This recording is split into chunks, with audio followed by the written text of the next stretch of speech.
நம்ம வீட்டில் ஒரு குழம்பு பண்ணால் காலைல மதியானம் நைட்டு வரைக்கும் வச்சு சாப்பிட்டுக்கலாம், அடுத்த நாள் கெட்டு போயிடும். ஆனால் இந்த மாதிரி நீங்கள் ஒரு வாட்டி செஞ்சு பார்த்தீங்கன்னா 3 நாள் வரைக்கும் நீங்கள் சூடு பண்ணாமே நீங்கள் வச்சு சாப்பிட்டுக்கலாம், கெட்டு போகாது. சப்பாத்தி தோசை எல்லாத்துக்கும் நீங்கள் வச்சு சாப்பிட்டுக்கலாம். எப்படி பண்ணலான்றது வீடியோக்குள்ளே பார்க்கலாம் வாங்க.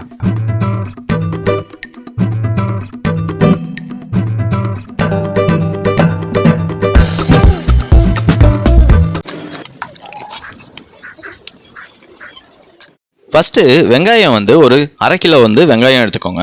வெங்காயத்தில் இந்த மாதிரி நல்லா தோலெலாம் உரிச்சிட்டு பார்த்திங்கன்னா அதோட மூக்கெல்லாம் ரிமூவ் பண்ணிவிடுங்க. ரிமூவ் பண்ணிவிட்டு பார்த்திங்கன்னா இந்த மாதிரி நல்லா சின்ன சின்ன பீஸாக வெட்டிக்கோங்க.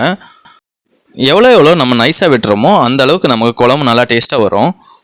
நெக்ஸ்ட்டு பார்த்திங்கன்னா தக்காளி ஒரு 100 கிராம் அளவு எடுத்துக்கோங்க. தக்காளி அந்த மாதிரி கட் பண்ணிவிட்டு பார்த்திங்கன்னா அந்த மாதிரி அந்த மூக்கெல்லாம் இதுலேருந்து ரிமூவ் பண்ணிவிடுங்க. ரிமூவ் பண்ணிட்டு பார்த்திங்கன்னா நம்ம வெங்காயம் வெட்டின மாதிரி அதே மாதிரி ஷேப்லேயே இந்த மாதிரி சின்ன சின்னதாக வெட்டிக்கோங்க.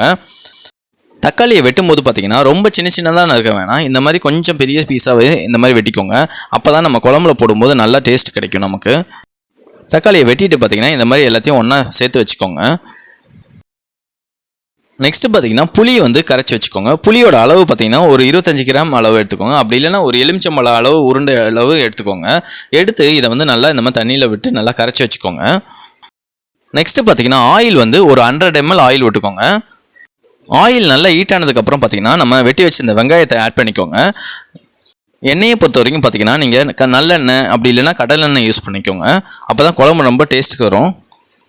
வெங்காயத்தை ஆட் பண்ணும்போது பார்த்திங்கன்னா ஓரளவுக்கு கொஞ்சமாக வெங்காயம் இந்த ஒரு வெங்காயம் அளவு இந்த மாதிரி எடுத்து வச்சுக்கோங்க. நெக்ஸ்ட்டு தாளிக்கிறதுக்கு நம்ம யூஸ் பண்ணுறதுக்கு. முக்கால்வாசி வெங்காயம் ஆட் பண்ணதுக்கப்புறம் பார்த்திங்கன்னா இந்த மாதிரி நல்லா வதக்கிட்டே இருங்க. வெங்காயம் வதங்குறதுக்கு ரொம்பவே லேட் ஆகும். இப்போ உப்பு இப்போ சேர்க்க வேணாம், நெக்ஸ்ட்டு நம்ம வதக்கும் போது நம்ம சேர்த்துக்கலாம். நம்ம இப்போ நல்லா நார்மலாக இந்த மாதிரி நல்லா வதங்குற அளவுக்கு நல்லா கிளறி விட்டே இருங்க. இப்போ பார்த்தீங்கன்னா ஒரு 50% நல்லா வெங்காயம் நல்லா வதங்கிடுச்சு. நெக்ஸ்ட் பார்த்தீங்கன்னா இன்னும் கொஞ்சம் நேரம் வதக்கினீங்கன்னா ஒரு 80% நல்லா வதங்கிடும். இந்த டைமில் நீங்கள் இதை ஒரு பாத்திரத்தில் எடுத்து வச்சுக்கோங்க. வெங்காயத்தை எடுக்கும்போது பார்த்தீங்கன்னா எண்ணெயோடு சேர்ந்து வரும், அதுக்கு இந்த மாதிரி கரண்டி யூஸ் பண்ணி எடுத்துக்கோங்க. வெங்காயத்தெல்லாம் எல்லாத்தையும் எடுத்துகிட்டு பார்த்தீங்கன்னா சேம் அதே எண்ணெயில் ஒரே 1 டேபிள் ஸ்பூன் கடுகு ஆட் பண்ணிக்கோங்க. நெக்ஸ்ட்டு பார்த்தீங்கன்னா வெந்தயம் 1 டேபிள் ஸ்பூன் ஆட் பண்ணிக்கோங்க. அதுக்கப்புறம் சீரகம் 1 டேபிள் ஸ்பூன் ஆட் பண்ணிக்கோங்க. வெந்தயம் கடுகுலாம் நல்லா வெடிப்பு வந்ததுக்கப்புறம் மீதி இருந்த வெங்காயத்தை ஆட் பண்ணிக்கோங்க. இந்த வெங்காயம் பார்த்திங்கன்னா நம்ம ஃபஸ்ட்டு கட் பண்ணி வச்சுருந்தோம்ல, மீதி வச்சுருந்தோம் பார்த்திங்களா, அந்த வெங்காயம் தான் இது ஒரு வெங்காயம் சைஸ் அளவு இருக்கும். இதை ஆட் பண்ணிட்டு பார்த்திங்கன்னா இந்த மாதிரி நல்லா கலரி விட்டுக்கோங்க. இந்த ஸ்டேஜில் உப்பு 1 டேபிள் ஸ்பூன் சேர்த்துக்கோங்க. சேர்த்துட்டு இந்த மாதிரி கிளறி விட்டுக்கோங்க. உப்பு சேர்த்துட்டு நம்ம கிளறும் போது பார்த்திங்கன்னா வெங்காயம் சீக்கிரமாகவே வதங்கிடும் நமக்கு. நெக்ஸ்ட்டு பார்த்திங்கன்னா கருவேப்பிலை கொஞ்சமாக ஆட் பண்ணிட்டு இந்த மாதிரி நல்லா கிளறி விட்டுக்கோங்க. வெங்காயம் நல்லா வதங்கினதுக்கப்புறம் பார்த்தீங்கன்னா இப்போ தக்காளியை நம்ம வெட்டி வச்சுருந்தோம் பார்த்தீங்களா, ஃபஸ்ட்டு அதை ஆட் பண்ணிக்கோங்க. 100 கிராம் தக்காளி அளவுது. இதை ஆட் பண்ணிவிட்டு பார்த்தீங்கன்னா இதையும் நல்லா கிளறி விட்டுக்கோங்க. தக்காளி வதங்குறதுக்கு கொஞ்சம் லேட் ஆகும், அதனால் நல்லா இந்த மாதிரி கிளறி விட்டுக்கோங்க. தக்காளி நல்லா வதங்கின உடனே ஒரே 1 table spoon red chilli powder use பண்ணிக்கோங்க. யூஸ் பண்ணிட்டு நல்லா கிளறி விட்டுக்கோங்க. நெக்ஸ்ட்டு பார்த்தீங்கன்னா குழம்பு மசாலா ஆட் பண்ணிக்கோங்க. வீட்டில் அரைச்சி வச்சுருந்த குழம்பு மசாலா டேபிள் ஸ்பூனில் இந்த மாதிரி ஆட் பண்ணிக்கோங்க. ஒரு 3 டேபிள் ஸ்பூன் ஆட் பண்ணிக்கோங்க. இந்த குழம்பு மசாலா எப்படி பண்ணோன்றது நான் டிஸ்கிரிப்ஷனில் லிங்க் கொடுக்குறேன், அதில் பார்த்துக்கோங்க. மசாலா ஆட் பண்ணிட்டு பார்த்தீங்கன்னா நல்லா இந்த மாதிரி நல்லா மிக்ஸ் பண்ணிக்கோங்க. மசாலா நல்லா பரவன உடனே பார்த்தீங்கன்னா நம்ம ரெடி பண்ணி வச்சிருந்த புளி தண்ணியை ரெடி பண்ணி வச்சோம் பார்த்தீங்களா, ஃபஸ்ட்டு அதை ஆட் பண்ணிக்கோங்க.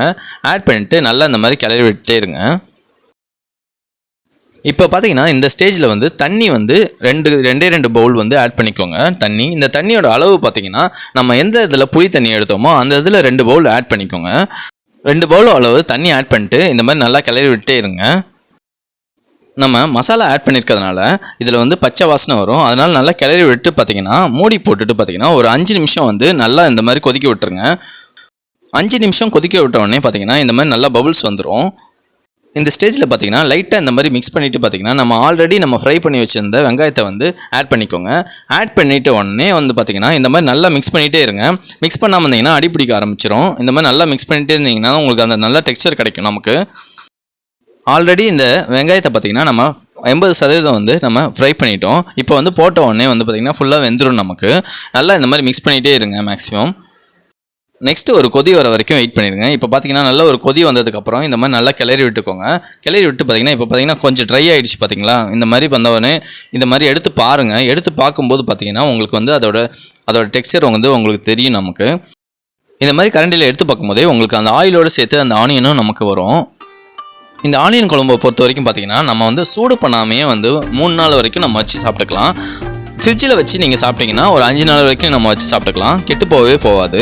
இதை வந்து சாப்பாடுலேயும் நீங்கள் கலந்து சாப்பிட்டுக்கலாம். சப்பாத்தி, தோசை, இட்லி எல்லாத்துலேயும் நீங்கள் வச்சு சாப்பிட்டுக்கலாம். ரொம்ப டேஸ்ட்டாக இருக்கும். இந்த வீடியோ பிடிச்சிருந்தா நீங்களும் வீட்டில் ட்ரை பண்ணி பார்த்துட்டு கமெண்ட்ஸில் வந்து சொல்லுங்கள். மறக்காமல் லைக், கமெண்ட் அண்ட் சப்ஸ்கிரைப் பண்ணிவிடுங்க. தேங்க்யூ.